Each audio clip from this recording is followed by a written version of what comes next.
Cheers. Cheers to the first edition of Customs and Cocktails. Cocktails and Customs. What are we calling this? It goes either way. It seems to have a slightly nicer ring with customs first. Customs and cocktails. It just runs nicer. I think so. And it's like cocktails is like a coping mechanism these days for customs. I don't think there's any shortage of those two topics being aligned at any point in time. Sometimes one is a need for the other. Before we get into that, yeah. I think the first thing we owe the podcast, if we can call it a podcast at this point, is giving a little bit of the origin story of whether it's CT, this podcast, how you got into this, and just kind of like why we're here. So I'm going to start you off with something easy. All right. The Shawn Beddows Customs origin story. Okay. You want to tell it in as short a length as possible. Oh, my goodness. Shawn Beddows origin customs story. Much like in a comic book origin story, I would say. Very similar kind of storyline. Are you the superhero in this? I am. I always am. Yeah, customs man. It's an awful superhero. Nobody ever wants that superhero. No. So your I red started. Pen is your weapon. Or your stamp, the almighty stamp. Yeah. So I started 1996 in customs right after college. I actually did a brief, I guess you would call it an internship back then. I think it had a different term with US Customs at the time. But I did that in my senior year. Got offered a job. This is before USA Jobs and all the formal, practices that they do now. It was like, hey, do you want a job? You were a good intern. And on I came. Went down to the academy, came back. I worked in baggage at the airport in Newark for about 2 hours. And then I was reassigned to the air cargo team. No one liked you in baggage? I don't know what happened, but I was happy. We should ask others. Yeah. And it worked out great because just by dumb luck, we had a group of seasoned veteran inspectors that knew what they were doing, but they were old and tired and lazy and didn't want to do it anymore. But the knowledge was there. They passed that on to the young, hungry guys. And we led the country for 2 years in cocaine seizures aboard commercial aircraft. So that was like really what kickstarted. And then I went on to work in different positions and functions in the airport for about 5-6 years. Then I moved over to Newark Elizabeth Seaport, spent 5 years over there, did a lot of outbound work, also had a lot of success over there in the outbound car. What was that called? The auto. There's going to be a part that we edit. Best part of this podcast, testing your memory. Right. Yeah. That's not true. only of years ago, but like what you had for breakfast this morning. These kinds of things. Yeah, exactly. Anyway, so worked with the NYPD Auto Crime Unit, and we were seizing stolen cars, high-end stolen cars leaving the country. That was great. Decided wanted to try something else. CT Pat was born. I wasn't first in the door, but among some of the earlier groups of staff that they built up the program with. I worked the CT Pat program for 3 years in the field, 3 years in headquarters, including the last year I was there. I was the acting director of the national program, and then I closed out my career in Brussels, Belgium, as the deputy attaché. Somehow the government said that guy seems like the guy that can speak on behalf of the commissioner. Yeah, he's the voice that we want in the building at the World Customs Organization and other organizations. But so that's my customs background origin story. I like it. We'll get back into the subject of how you speak and some of your Shawn-isms, because I think this show could legitimately be dedicated to the things that you get wrong on a daily basis. It could easily be an hour-long the English language. Episode, But we'll get into that in a second. Just to kind of continue the origin story, mine is far less interesting and far shorter. Mm-hmm. But I don't know if I've ever told you the story of how I got into customs. Maybe, but I probably So forgot. I went to law school, and I decided up in Seton Hall, and I decided I didn't want to be a lawyer, which is a good decision to make when you've invested time and money for 3 years. Yeah, and I was coming down. I'd worked on the Hill before I went to law school, and I was working for a professor up there who had worked on the Hill. And she'd worked on the finance committee. She was into tax and trade law. And I was kind of into that at the time. And to believe it or not, knowing me the way you know me now, I was into policy on anti-dumping, countervailing duties, duty drawback, all this stuff that as my career has taken me, I don't work in at all. Some would call that the cream in the pitcher of milk of customs issues, right? Right. So I started interviewing with like anyone that'll take a meeting. Because when you're in law school and you decide not to be a lawyer, you've been riding this wave where they're trying to get you to that place. Right. And you decide to do something else. And they're like, I don't know what to do with you. Like this guy decides to do something else. So I did two things. I started going down and interviewing with whoever would take me. And then I realized I wanted to get back into government, but I couldn't afford it. I had all this loans. And I mean, Jesus, I'm still paying off loans from that time. Wow. But I was like, to even get started, I needed a little bit of help. So this guy, Samuel Heyman, who has a fellowship from Harvard, decides I'm going to give it to another school. And it's all about like, you get this fellowship, pays for your student loans for the first 3 years, nice, gives you a stipend, all this stuff. Okay. And I'm like, I need that. And I was not a bad student at all. I was, actually, by the time I got to law school, I was kind of good at being a student, but I wasn't like the top. And I was like, I'm going to get this. So I sat outside my dean's office every day. And I was just bothering him. Like, the first one's got to be, I can do it. So the thing was, you had to have a job that you were going into. So I didn't have that yet. So I was like faking that I had all these things. Long story short, I was interviewing with a bunch of different people. A friend of mine that I worked on the Hill with got me in touch with a guy named Seth Statler. Seth was the Deputy Assistant Commissioner of Congressional Affairs at Customs. I get an interview with his boss, who was Thad Bingle, who was the head of Congressional Affairs at the time. And I recognized that name, and I was like, man, this is so familiar. So I go in and interview him with, I had interviewed him years before, because I was working for this professor, and she was writing some study, and he was the head of the staff clerk of the Judiciary Committee, and I needed to talk to somebody. So I cold called the Judiciary Committee. I'm like, I just need someone to give me an explanation on this stuff. And the staff assistant who answered the phone was like, I'll get you somebody. And Thad Bingle, who's a big deal on the committee, he takes like 2 hours to just chat with me. Nicest guy on the planet, still is the nicest guy.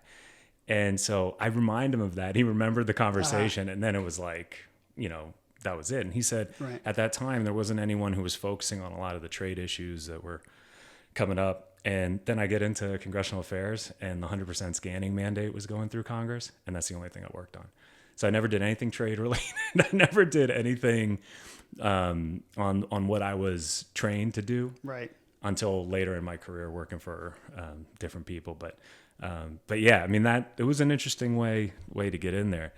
The one thing I think of now, looking back, I'm sure you think the same way, but I don't think we have to get political on this podcast, but I mean, there's no, objectively speaking. Yeah, sure. It's a crazy world, right? It's just stuff's coming out, all the different things we haven't seen before. I think definitely is a fair statement, right? A new world order, let's say. And I mean, we went through some shit shows back when we were in customs, whether you were overseas. I was in the front office doing whatever. Could you imagine working there right now? I mean, it can't be easy. And, we have a lot of former colleagues and current friends that are there at the agency. And I think that goes beyond CBP, right? We're talking about other government agencies that we have friends and former colleagues at as well. Yeah, I mean, it was already, if you look at the last decade of CBP, it's already been, a bit of a challenge in terms of upper management, right? We haven't had very many confirmed long-standing commissioners. Yeah. We've had acting commissioners, acting assistant commissioners, deputy commissioners, directors, executive directors. I mean, the building is filled with a lot of people that are just acting in the position. And I remember when I was serving as the acting CTPAT director, and there was some ideas I had. There were some initiatives that I wanted to start up, things that I had been building up in my mind when I was coming up through the ranks. And then I finally got into the position of, now I'm in charge of this thing. Let me make some of these changes, or at least try. And I was immediately met with, you're not the permanent guy. You don't get to make changes. It's like the bus driver died. All we need you to do is sit in the seat and keep steering. Right. You don't get to change which way you're going home or any. Yeah.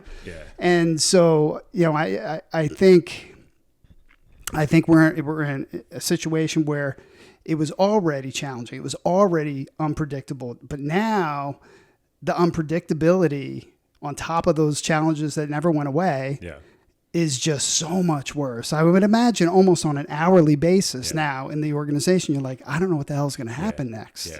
I think that's fair. I think the other thing that, in terms of what I think needs to be said, again, in an objective way, is a lot of people forget, like, that gig is hard.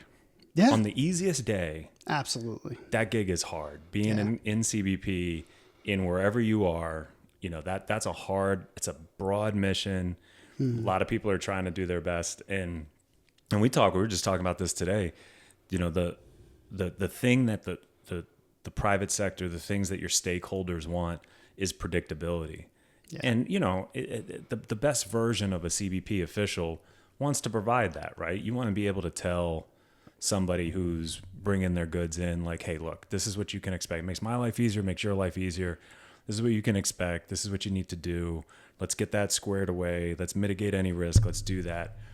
And that's like the best version of that engagement. Right. And you get a situation now where it's going back and forth. And the other thing that people don't realize is the amount of intellectual capital that goes into the planning of stuff that may never happen. Yeah. Right. I remember when I was in the front office of OFO and I was in the front office of CBP, and we would face those government shutdowns, right? It was starting to get to that point where that threat was always there. The furlough process. The furlough process. And the thing that I remember that the news was focused on was, will the government shut down or not?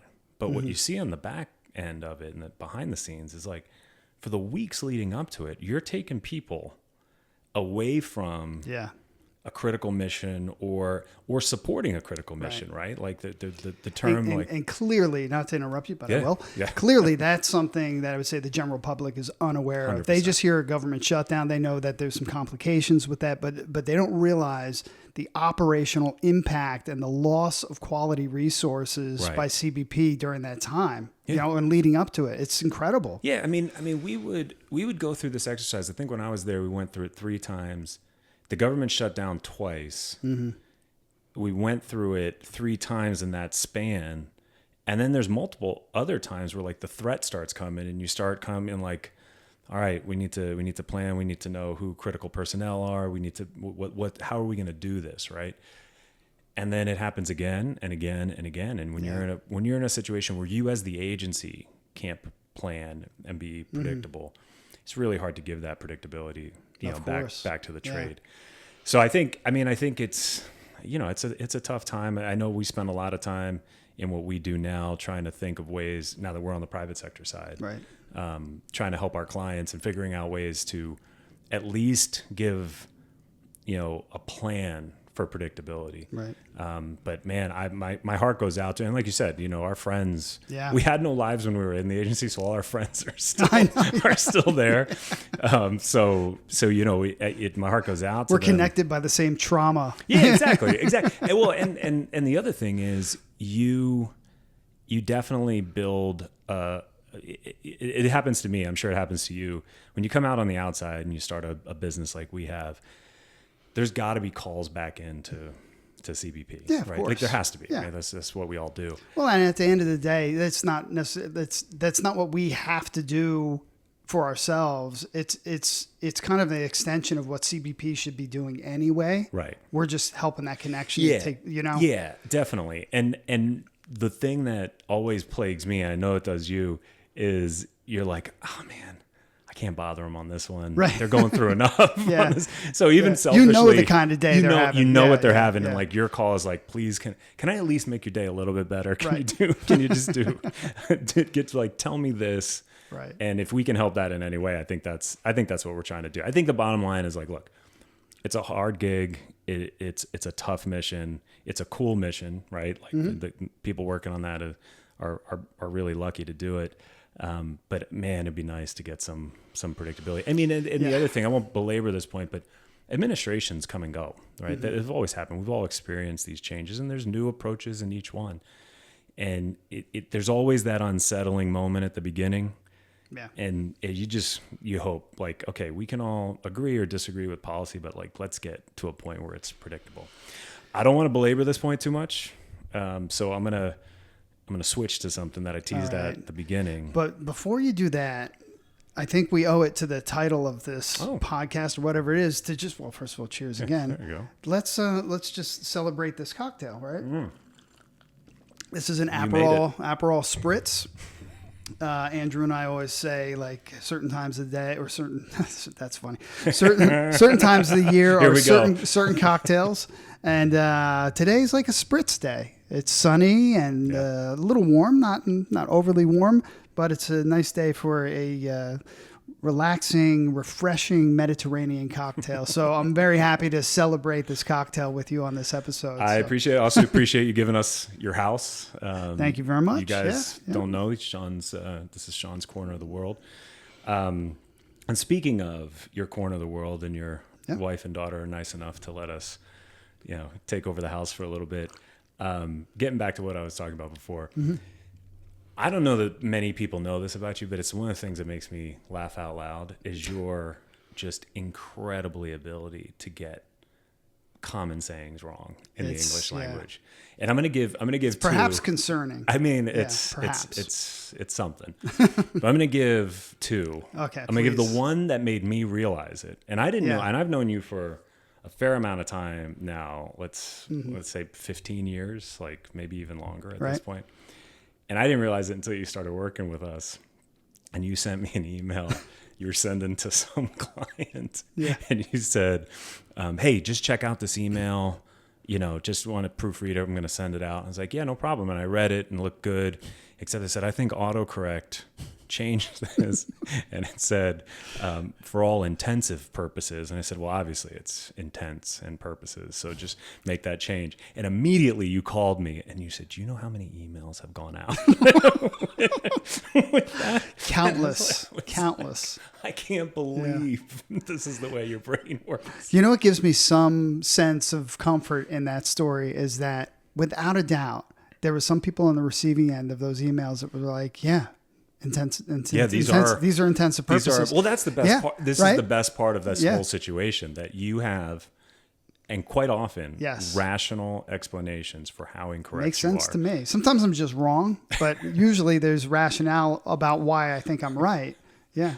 I think if we end up doing this podcast for any length of time, we're going to get in. I don't want to give them all at once. Yeah, we can't give them all. There's too many. Because I have so many. I mean, whether it's brass tacks, Sanskrit, whatever you want to give. The list goes on. But the other one I will tell that it still makes me laugh when I tell this story. And I tell this story to a frightening number of people when I meet them. Like, that don't even know you. Yeah. Right? It doesn't matter. It's entertaining for me. As one does. When you told me that the piece of furniture that people have in their house that is a chest of drawers. Yes. And you said, have you heard of that? And I was like, yeah. And then you said, well, I always thought it was a Chester drawer. And I was like, well, I don't know. I didn't even understand what you were saying. And what makes it hysterical is your explanation. You're like, like a Chester drawer, a Murphy bed. And I was like, hold on. Do you think there's just a bunch of names for furniture around? Like, here's my Chester drawer, my Murphy bed, my Jimmy table. Yeah, I did, I guess, at least for those two items, for sure. Well, I appreciate the level of entertainment you give. I appreciate you giving us the house to test this out in. And man, this is a pleasure to start. So it's a good beginning to the podcast. I agree. All right. All right. I want to switch gears a little bit, and we gave kind of a general introduction, and I want to get to a couple topics that through our work now that and we haven't even introed that. I mean, hopefully people tuning into this know who we are, but as a international consulting firm for customs and trade issues, there's a couple of things that just keep coming up. Yeah. So the one thing I want to pick your brain on, we were just talking about this with Laura last night. Laura's my wife, for everyone who doesn't know. Should have her on this podcast. She'd be much better. She actually knows what she's talking well, about. at some point, this is going to be the thing, right? We're trying this out to see if this is even and we already screwed possible. up. We said, no, we won't both wear black shirts. I'll change before we go on. And here we are. I was actually really glad you did that because I feel like the twinsy. We're going to be ridiculed for this choice. But go. Gives people something to talk about. But we were just talking about with Laura last night. Some of the work we do, especially internationally, is work around the Authorized Economic Operator program. And, and she does similar projects. And we were talking about it. You come from the CTPAT world. A lot of our projects now are centered around building, enhancing training off of AEO programs. And that includes getting those programs ready for mutual recognition arrangements and some sort of international, bilateral, potentially regional agreements. And one of the things we were thinking about, and this is just, I think this is something that is talked about, but really it needs to be focused on is, everybody talks about benefits. That's the number one topic in which we may get into a little bit on this. But what I'm thinking is customs are getting good in some places at being real efficient. They're modernizing. They're using technology in a way that, hasn't been done before. And when the AEO concept was started, back in the early 2000s, it was a different world. For customs, for sure. For so many things, right? For so many and things. So you got to wonder if you've become efficient enough, and I'm sure the private sector people that are listening to this are like, well, I got plenty of problems still, so don't worry. Right. But I think there does come a concern of like the value of becoming in this program. What can we do? How can we justify to our bosses that we're not really getting inspected? There's not really that big a deal, and can participate in an AEO program. I know you see that, and I think without BSing and kind of getting around, just the honest thought of like, is there a reality where AEO in its current form becomes somewhat obsolete and needs to be changed into something else, if at all? Well, I think that the honest answer is, the exact opposite of what I should be saying if I'm trying to sell business, right? No, we're terrible at that. But first of all, I believe in the concept.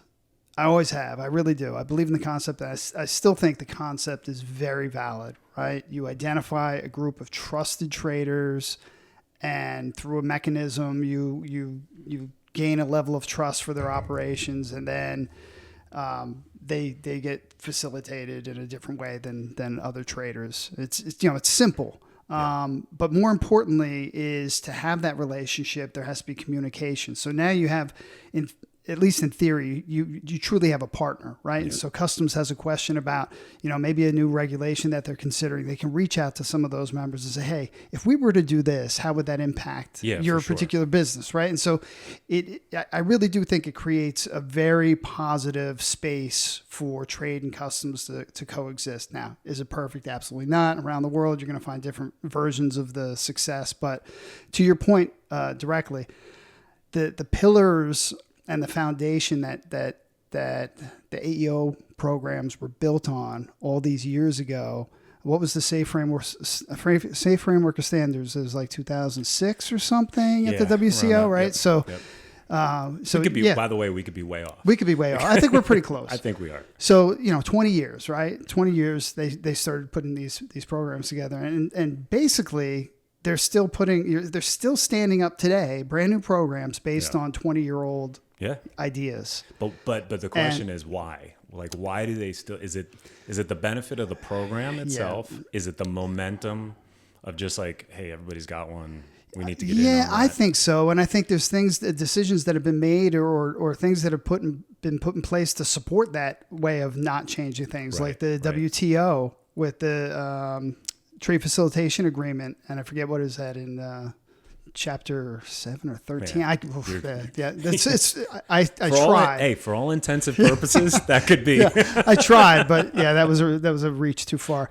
But anyway, so like in the TFA, it basically says like one of the things that countries have to do is have an AEO program. Technically, they call it an AO program in there, but ultimately we're talking about the same thing.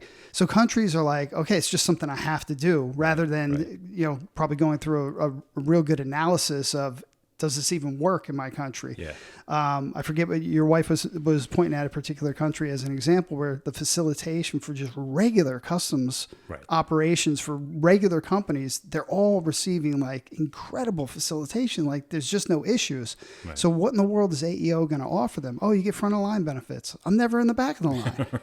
Right. Right. You're going to get less inspections. I haven't been inspected in 2 years. Right. So how are you selling this? So clearly, and it's always been an argument. It's always been a discussion about, benefits. We want more benefits. But I think the conversation needs to be like forget about all those old benefits. Yeah, it's time 100%. To reinvent the program. And I don't think there's any, at the global level, you'll hear the WCO say, hey, we have members that are from like every sort of level of implementation, countries of different, maturity and whatnot.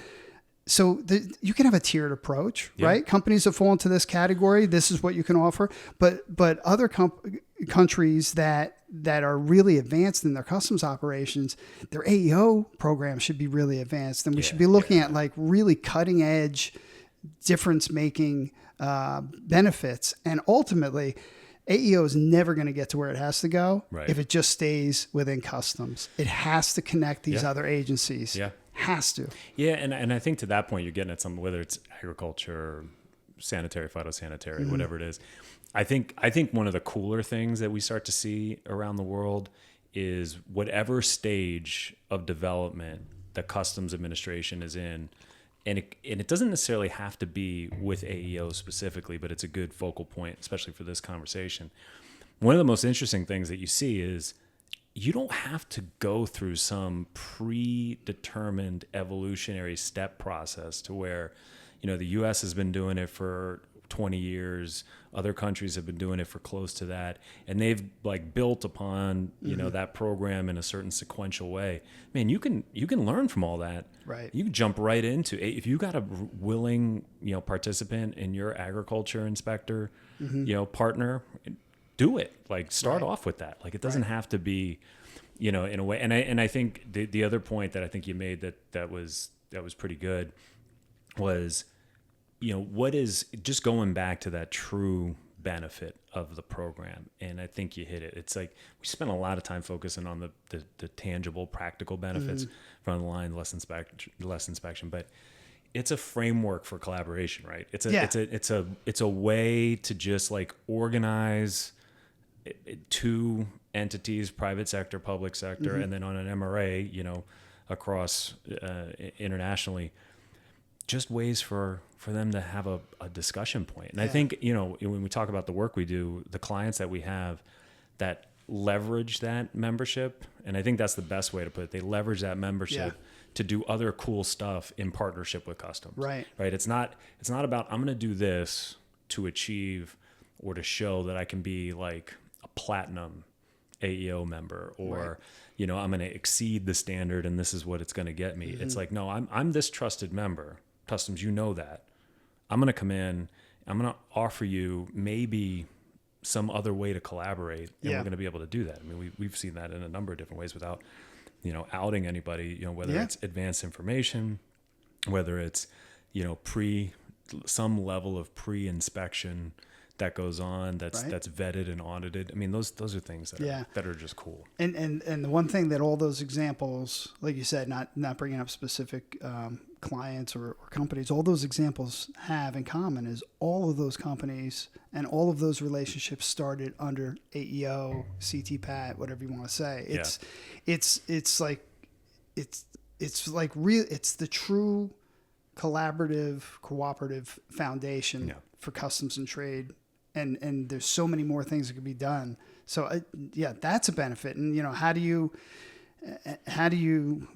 this is going to be edit because I can't think of what the fuck I was going to say. There's no way we're leaving that in. We're going to, but I think but you know what I'm saying. I do know what you were saying. And I think where you were going with is making it a point to really take advantage of the membership you have and being able to say like I've already done this basic stuff. That's what the minimum security criteria is called minimum for a reason, right? Like you got to do it at this level. Yeah. I'm doing it. Let's take it. Let's take it to a different level. So I want to build on a topic we were talking about in talking about AEO. This is going to be a pet peeve of mine, so you're going to forgive my soapboxing for a little bit. It's a good thing I have a cocktail. It's something that has been on my mind since we started doing a lot of this business. Actually, I somewhat noticed it when I was in the government, but in the international development world, and we do a lot of capacity building work. Mm-hmm. You've done it in your government life. You've done it with the WCO. You've done it with IATA. Right. I did it back at CBP. We've done it since we've started CT Strategies. And it is amazing to me that the altruism that you get from an organization wanting to donate funds to build capacity in a developing country is met with some sort of insistence that is done based on what the donor wants done, not the needs of the recipient country, right? Mm-hmm. And we've seen that a bunch of different places. I'm curious as to your thoughts, but what I see, and I think what would really be great, this is a wish list. This is never going to happen. I'm just going to say this. But what would be great is you have all these different organizations, and in some level, if they could get together and say, hey, I'm thinking of giving this amount to Vietnam, for example, right? We have our office in Vietnam. Yep. We've seen a lot of work there, a lot of good work being done there. Beautiful country too. Wonderful, great food. Food. Man, yeah, we should go back soon. We should. The amount of work that's been done there has been great, but the overlap is incredible. And you have this mentality of like, yeah, I'm gonna do this capacity building project to build capacity, but I'm gonna tell you what it is, right? I'm gonna do your AEO program. Well, customs may say, well, that's great, but I'd love to like modernize my digital process so I can properly vet partners so that I could have an AEO program, right? Yeah, or I'd love a risk management system that builds on, what the expertise of my officers in the field, and the donation may be, no, you're going to get a full-on targeting system. Well, okay, that might be good in 10 years, but let's figure out a roadmap to get there. And I just see this disconnection that I wish would be brought together in a way that's a little bit more. It just would help out, and I think the starting point, because I don't really know how to get all the different organizations together to kind of do that. That's a tall order. Yeah, for sure. But I do think that it begins with asking the recipient country, like, what do you need? Like, what's the reality here?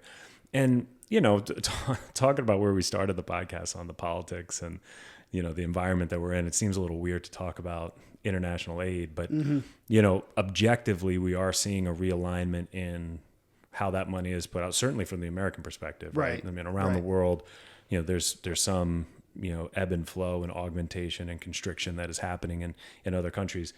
But nevertheless, it's not going away. Right. They're still going to, even from the US government, as silly as it may seem to say based on the news, there's going to be more capacity building. It's going to be put in a certain area. It's going to be put into a certain bucket or category of work. But man, we got to start asking, just like, what do you need? How can we help? What?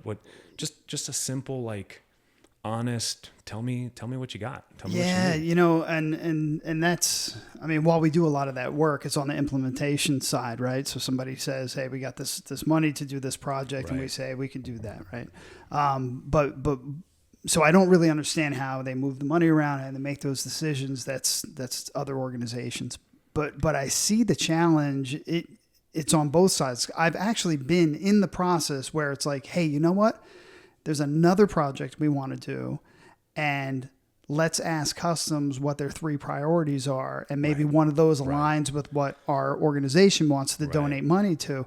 And even in cases like that, I've seen where customs can't really come up with that list. So then, so it's not always also the donor agency, So I don't know what the mechanism has to be, but it's not as good as it should be now. And there, like you said, the overlap is absolutely insane. I mean, I've been in country working on, and I know you have too, we've shared, working on a capacity building program, and then like show up at a meeting and then there's another consultant there. I'm like, what are you doing here? Oh, I'm working on this such and such. And I'm like, that's the same project I'm working on. What have you been doing? And like both of us have been in country for a year in different offices doing the same or similar stuff. That's so insane. Wasteful, right? It's wasteful. And that's the point, right? It's not although there is a level of competition, right? We have to bid on things and win them. Like that's just reality. But at the end of the day, there's so much work to go around. There's so much good stuff to do. I mean, just without even competing. Because when we bid on something and we lose, it's like, okay, we move on to the next thing. We learn from it. We figure it out. But it's not the end of the world. So I don't mind that process. Right. And if there's competition, great. Like I think that's phenomenal. But to that example, how great would it have been if it was just discussed like, hey, I'm going to do this, you do that, and then you get this synergy that happens kind of naturally within the organization. I will also say, before we get like nasty mail from the 3 people watching this or listening to it and telling me, well, I don't think we're actually going to broadcast it. So like, fair enough. This is just for our own. We're using it for like clip art. This is for our vanity project, just so we can pretend that we're good at it. But I will say that, I'm not naive enough to think that these projects from donor countries and organizations aren't done with a political and diplomatic strategy in mind, right? So I'm not saying that, the developed world should park those strategic priorities in favor of like the wants of the developing world. But there's gotta be a better way to do it. And I think the other thing, like where I started with this, is the people that work in that space, you go into that because you want to do good in the world. Like that's why you do it. Yeah. So for the most part, there's the one-offs, right? I mean, there's a-holes all over the place. Right. But I think for the most part, the people that are doing this kind of work, it's a human business. They've been in this field one way or another, one side of the fence or the other, and they want to do the right thing. They've learned enough where they're like, we can do things better. I can make a difference. I can like help a company improve their processes, whatever it is. So that the intent is good. And so like, we've got to be able to line up the good intent with good 100%. Management of the process. Right? 100%. Yeah. I mean, the thing that strikes me in this is when you go into the developing world, and the other thing I'll say is the customs and trade world is it's a unique space, right? I am not making a comment on, the transportation, the infrastructure developing. We don't have insight into that, right? Like building roads, building schools, hospitals, making sure that level of healthcare infrastructure, IT infrastructure, it may be going great. I have no idea. This is the comment. But I think customs and trade is a unique space in this regard because it is very policy heavy.